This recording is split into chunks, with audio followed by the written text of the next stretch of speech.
शिवराज सिंह चौहान ने की द्रौपदी मुर्मू की तारीफ। कहा राष्ट्रपति प्रत्याशी होने के बाद भी लगाई उन्होंने झाड़ू। प्रधानमंत्री ने दी मुर्मू को राष्ट्रपति प्रत्याशी बनने की सूचना। दंतेवाड़ा में अस्पताल के हाल बेहाल, मरीजों को नहीं मिलती दवाएं, साथ जांच में किया जा रहा बड़ा भ्रष्टाचार।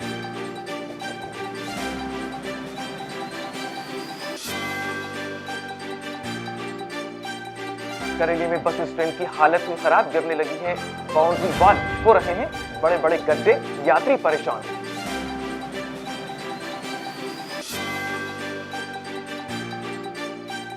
शुजालपुर में श्रद्धालुओं के लिए बारिश बनी आफत, मंदिर में जाने का रास्ता बंद, जल निकासी नहीं होने से सभी परेशान।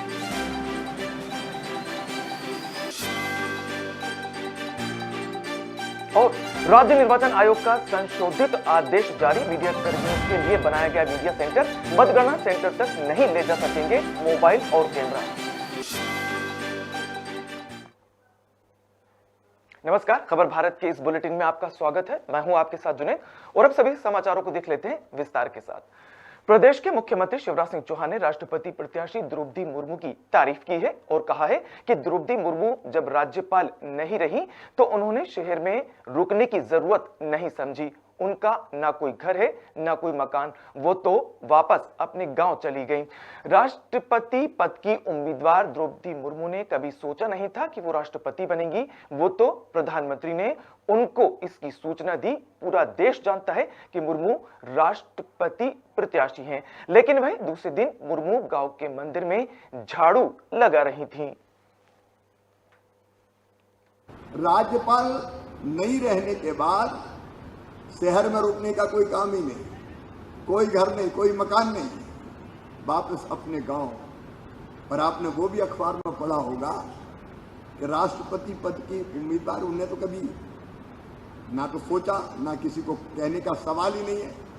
सम्मानीय प्रधानमंत्री जी ने उनको सूचना दी, लेकिन दूसरे दिन उसी सहज भाव से गांव का जो मंदिर था, राष्ट्रपति का उम्मीदवार घोषित होने के बाद और दुनिया जानती है कि राष्ट्रपति होने वाली है, दीदी मंदिर में झाड़ू लगा रही थी, मंदिर में झाड़ू लगा। मध्य प्रदेश में त्रिस्तरीय पंचायत और नगरीय निकाय चुनाव के बीच लगातार सियासत जारी है। कांग्रेस विधायक कुणाल चौधरी ने प्रदेश की बीजेपी सरकार और प्रशासन पर गंभीर आरोप लगाए हैं। विधायक चौधरी का कहना है कि प्रशासन भाजपा के एजेंट की तरह काम कर रहा है। प्रदेश में लोकतंत्र की हत्या करने की कोशिश की जा रही है। कुणाल ने कहा कि जिला पंचायत टीकमगढ़ के वार्ड क्रमांक 17 से बती देवी अयोध्या प्रसाद यादव निर्वाचित हो चुकी हैं। निर्वाचन का प्रमाण पत्र भी मिल चुका है, मगर भाजपा नेताओं के दबाव में प्रशासन जीते हुए उम्मीदवार को हराने के लिए काम कर रहा है। साथियों को प्रणाम करता हूं और सबसे पहले मैं आग्रह करना चाहूंगा कि मध्य प्रदेश गांव में बसता है और जो मूल भाव मध्य प्रदेश का है वो पंचायती राज के अंदर जो महात्मा गांधी के विचारों को समझ के राजीव गांधी जी ने जिसे लागू किया था, और मध्य प्रदेश ऐसा पहला राज्य था जिसमें पंचायती राज को लागू किया गया। जो आंकड़े अभी पंचायती राज के आए हैं, स्पष्ट रूप से जिन आंकड़ों के बारे में भारतीय जनता पार्टी ने बड़ी बड़ी बातें करी थी कि रोज झूठ नहीं बोलूँगा मैं, महाझूठ भारतीय जनता पार्टी का बोलने का काम करूंगा कि कल भारतीय जनता पार्टी के प्रदेश अध्यक्ष जिन स्थितियों के साथ, जिन परिस्थितियों के साथ जिला पंचायत, जनपद और पंचायतों की बात कर रहे थे, तो एक खरीदे हुए जनादेश की सरकार के डाका डाली हुई, जो जनता से नहीं चुनी है, 3 बार ये जनता से चुने थे, इस बार धन बल, बाहुबल और माफिया तंत्र के पैसों से खरीदे हुए जनादेश की सरकार के प्रदेश अध्यक्ष कल एक महाझूठ कह रहे थे कि 80% से ज्यादा भारतीय जनता पार्टी की सीटें। स्पष्ट आंकड़ा है, 386 जिला पंचायतें पूरे मध्य प्रदेश के अंदर कांग्रेस पार्टी जीती है। से समर्थित, क्योंकि ये चुनाव किसी दल के आधार पर नहीं होते हैं, पर जो समर्थित उम्मीदवार होते हैं उनके मुताबिक चुनाव होते हैं। तो 386 जो 875 पूरी की पूरी जिला पंचायत मध्य प्रदेश के अंदर है, इसमें 386 जिला पंचायत मध्य प्रदेश के अंदर कांग्रेस पार्टी जीती है। भाजपा सिर्फ 360 जिला पंचायतों पे जीतने का काम हुआ है और अन्य जो लोग हैं, जो लोग अपने दम पे ताकत के साथ, कई निर्दलीय जिन्हें कहा जाता है, कई तरह के लोग कहे जाते हैं, वो लोग लगभग 129 जिला पंचायत जीतने के ऊपर रूबरू हुए। कल की कई घटनाएं जो दिखाती हैं कि जिस प्रकार से प्रशासन सरकार के गुलाम के रूप में, स्पष्ट करूंगा कि गुलामी की एक हद होती है और सरकार के गुलाम के रूप में सरकार की चापलूसी की हदें पार करने का काम जिस तरीके से सरकारी अधिकारी कर रहे हैं। टीकमगढ़ की घटना इस देश के लोकतंत्र का कत्ल करने से ज्यादा बड़ी नहीं है, क्योंकि जिस तरीके से लोकतांत्रिक मूल्यों का कत्ल करके सरकार बनाई गई, यही घटना दोबारा जिला पंचायतों के अंतर। राज्यसभा सांसद दिग्विजय सिंह के नेतृत्व में कांग्रेस ने भारत जोड़ो अभियान की शुरुआत की। इस यात्रा में संपूर्ण कांग्रेस का योगदान होगा। दिग्विजय सिंह के मुताबिक यह यात्रा लगभग 3500 किलोमीटर की यात्रा पद यात्रा के माध्यम से तय की जाएगी। इसका लक्ष्य भारत की आजादी में योगदान देने वाले शहीदों को श्रद्धांजलि अर्पित करना है। हमारी यात्रा न केवल इस रूट तक सीमित रहेगी, लेकिन हर प्रदेश में हर वर्ग को साथ लेकर हर प्रदेश में यात्राएं होंगी। लगभग 125 लोग, 100 से 125 लोग वो होंगे जो शुरू से लेकर आखिर तक चलेंगे, और साथ में जिन प्रांतों से यात्रा नहीं निकल रही है उन प्रांतों के लगभग 100 लोग 3-3, 4-4 दिन की यात्रा, मेन यात्रा में शामिल होकर अपनी सहभागिता देंगे। इसी प्रकार जिन प्रांतों से यात्रा निकल रही है उन प्रांतों के जो जिले इसमें नहीं आ रहे हैं, उन जिलों से भी यात्राएं मेन यात्रा में शामिल होंगी।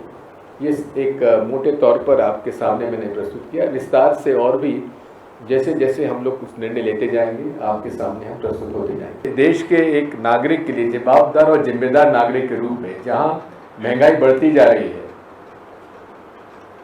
दुर्भावनाओं बढ़ती जा रही है लोगों में, क्या ये हमारा फर्ज नहीं बनता है कि हम देश के लिए कुछ करें? बात यह है, भारतीय जनता पार्टी और वो सारी पार्टियां जो धर्म को एक हथियार बनाकर देश में द्वेष भावना फैला रहे हैं, जो पूरे तरीके से भारत के एक सर्वधर्म समभाव को बिगाड़ रहे हैं, अनेकता में एकता में विघ्न डाल रहे हैं, ऐसे लोगों को नहीं हम लोग आमंत्रित देंगे।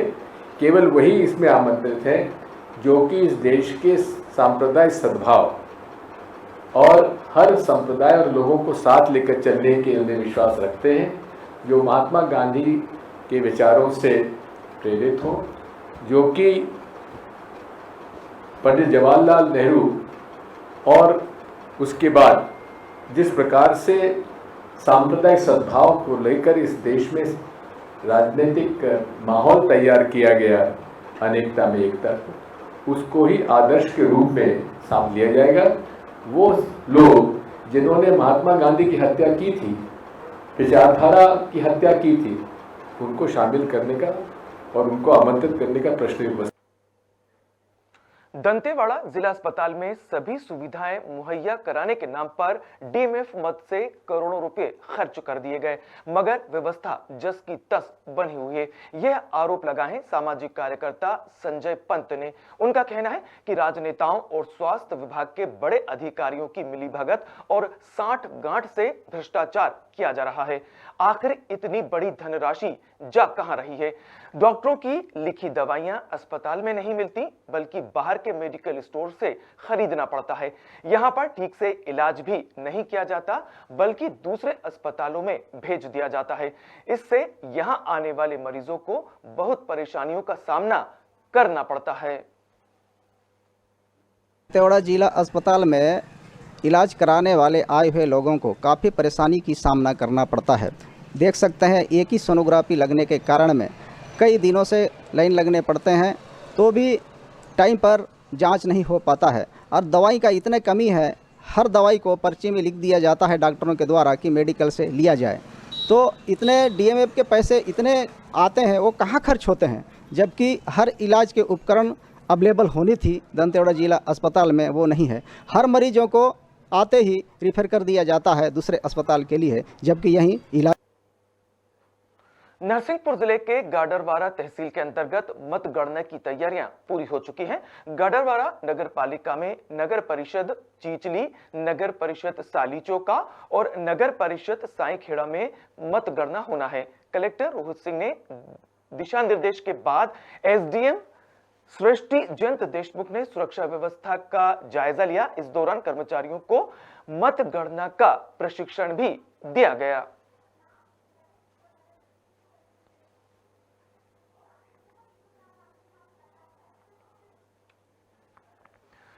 कई महीनों से करेली बस स्टैंड की हालत बहुत खराब बनी हुई है, जिस कारण यात्रियों को परेशानियों का सामना करना पड़ रहा है। बारिश की मार से बस स्टैंड की बाउंड्री वॉल भी गिर चुकी है। जगह जगह बड़े बड़े गड्ढे हो चुके हैं और पानी भर गया है। नगर पालिका को हर दिन हजारों की आय हो रही है। नगर निगम कर्मी मुकेश ने बताया कि आचार संहिता के चलते अभी काम रुका हुआ है। आचार संहिता खत्म होते ही बस स्टैंड की मरम्मत का कार्य किया जाएगा।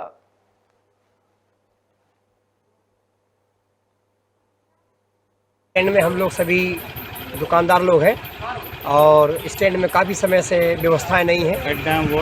बहुत गड्ढे बहुत हैं, नालियां हैं। इस गड्ढे और नालियों की वजह से यात्री लोग स्टैंड के अंदर भी नहीं आना चाहते और ना ही बसें लेके आते हैं। नगर पालिका वाले प्रत्येक बस का कितना पैसा लेते हैं? 20 रुपया प्रत्येक गाड़ी से। 20 रुपया 30 रुपया प्रतिदिन वसूली होती है गाड़ी। शुजालपुर के आष्टा रोड पर अभिलाषा कॉलोनी और साईं धाम मंदिर परिसर का रास्ता बारिश की वजह से बंद हो जाता है। जल निकासी की व्यवस्था नहीं होने से रहवासियों और श्रद्धालुओं को परेशानियों का सामना करना पड़ रहा है। इसके लिए रहवासी कई बार जिम्मेदारों को इस समस्या से अवगत भी करा चुके हैं, फिर भी उनकी समस्या जस की तस बनी हुई है। वहीं इस बारे में शुजालपुर नगर पालिका सीएमओ निगहत सुल्ताना ने कहा कि इंजीनियर को भेजकर निरीक्षण कराया जा चुका है। जल निकासी की व्यवस्था जल्द दुरुस्त की जाएगी।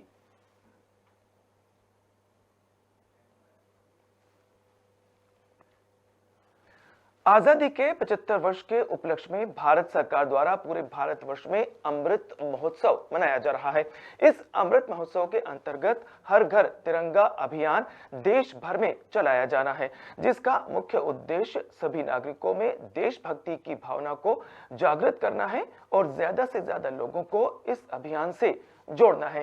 इस अभियान की सफलता और इसकी सार्थक तैयारियों के संदर्भ में शुजालपुर एसडीएम सत्येंद्र सिंह ने व्यापारियों के साथ एक बैठक का आयोजन किया। ये भारत सरकार की महत्वाकांक्षी योजना है हर घर तिरंगा अभियान, जो 11 अगस्त से 17 अगस्त के बीच अपने संपूर्ण प्रदेश में मनाया जाना है। इसी के निमित्त कलेक्टर महोदय की अध्यक्षता में एक बैठक हुई थी। उसमें समस्त अधिकारी भी थे और सभी सामाजिक संगठन के लोग भी थे और हम लोगों को भी निर्देशित किया गया कि इसमें 11 से लेकर 17 अगस्त के बीच में प्रत्येक घर पे तिरंगा झंडे को फहराया जाना है और तिरंगे झंडे के सम्मान में जो शासन द्वारा जो निर्धारित कोड है उसको भी हम लोग प्रचारित और प्रसारित करेंगे, ताकि झंडे के इस दौरान उत्साह में कहीं हम लोग जो उसमें होश न खो दे और कहीं उसको अपमानित न करें, तो वो भी हम लोग करेंगे इसमें। अब जाहिर है कि इतना बड़ा कार्यक्रम में धनराशि की आवश्यकता पड़ेगी, इसीलिए हमने तमाम सामाजिक संगठनों को बुलाया था। तमाम यहाँ व्यापारिक संगठन के अध्यक्ष लोग आज मौजूद थे, उनसे एक प्रारंभिक चर्चा हुई है और उनके द्वारा जो प्रस्ताव मुझे दिया गया है कि तमाम संघ के जो लोग अध्यक्ष हैं उनकी अलग अलग बैठक बुला करके। सावन का महीना शुरू हो चुका है। भगवान शिव की विशेष पूजा अर्चना के साथ उनका खास जलाभिषेक किया जाता है। सीतापुर के युवा गंगा घाट बनारस से जल लेकर 360 किलोमीटर की यात्रा पर निकल चुके हैं। मैनपाट के चुरकी पानी के शिव मंदिर में जलाभिषेक किया जाएगा। बता दें कि राम कुमार टोप्पो की अध्यक्षता में सीतापुर के 50 युवाओं का समूह बनारस से गंगा जल उठाकर 365 किलोमीटर की पैदल यात्रा शुरू हो गई है। इस यात्रा को लेकर अग्रसेन भवन सीतापुर में मीटिंग का आयोजन किया गया। 17 जुलाई को गंगा घाट से गंगा जल का उठाव करेगी। साथ ही 26 जुलाई को चुरकी पानी में इनके द्वारा जलाभिषेक किया जाएगा। करीब 10 दिन की इस यात्रा में 19 पड़ाव हैं।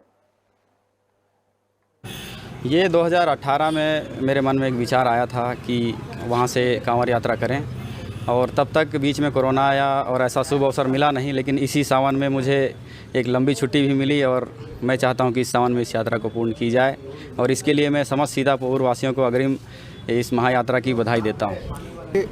सावन का महीना है और हमारे बाबा जी का दिन भी है, और बहुत हर्षोल्लास है सभी बच्चे लोगों में। और हमारे राम कुमार जी ने जो ये सराहनीय कार्य किया है, और हम सबको सकेल के यानी एकजुट में लेके और हमें वो बनारस लेके जा रहे हैं ताकि वहाँ से जल हम लेकर आएँ और बाबा जी का जलाभिषेक कर सकें। जाको राखे साइया मार सके ना कोई, ऐसा ही कुछ हुआ नेमावर में, जहां नर्मदा ब्रिज से एक युवक ने छलांग लगाई तो उसे बचाने 3 फरिश्ते पहुंच गए। नदी में युवक को तेज धार में बहते हुए देखा गया तो नदी किनारे काम करने वाले नाविक राजू, भूपेंद्र सिंह, कपिल जाट उसे बचाने नर्मदा की तेज धार में निकल पड़े। जैसे तैसे तीनों ने मिलकर घायल युवक को नर्मदा से बाहर निकाला और सरकारी अस्पताल भेजा।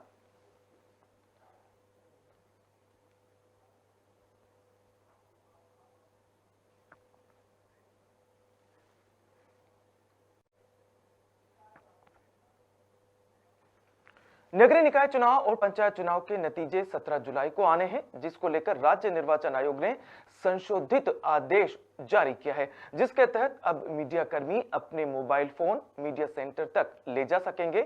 मीडिया कर्मियों को कवरेज के लिए मतगणना स्थल पर मीडिया सेंटर बनाया गया है, वहां तक मोबाइल और कैमरा ले जा सकेंगे, लेकिन मतगणना सेंटर के अंदर मोबाइल और कैमरा नहीं ले जाने की इजाजत नहीं होगी।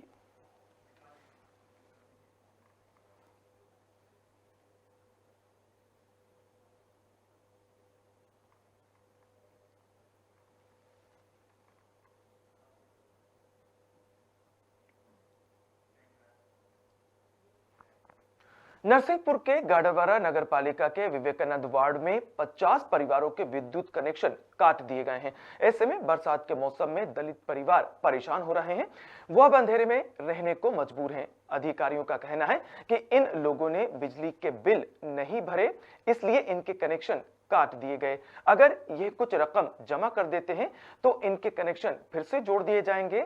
उधर इन रहवासियों का कहना है कि जब तक चुनाव थे तब तक बिजली नहीं काटी गई, मगर जैसे ही चुनाव खत्म हुए वैसे ही हमारे कनेक्शन काट दिए गए। यह ठीक नहीं है।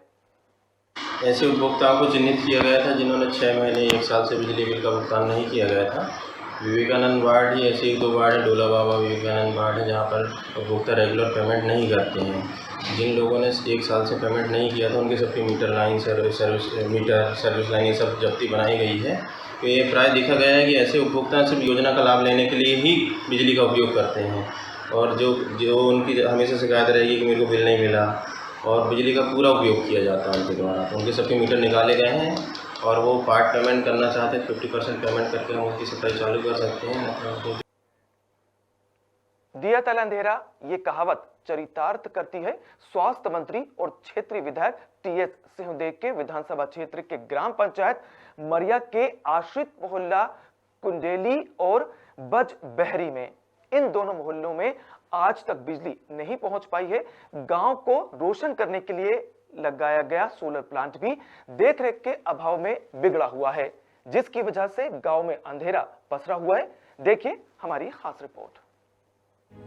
प्रदेश सरकार घर घर बिजली पहुंचाने की कवायद कर रही है, लेकिन सरगुजा जिला मुख्यालय से करीब 50 किलोमीटर दूर उदयपुर विकासखंड के ग्राम पंचायत मर्रिया का आश्रित गांव कुड़ेली और बजबहरी में आज भी बिजली नहीं पहुंच पाई है।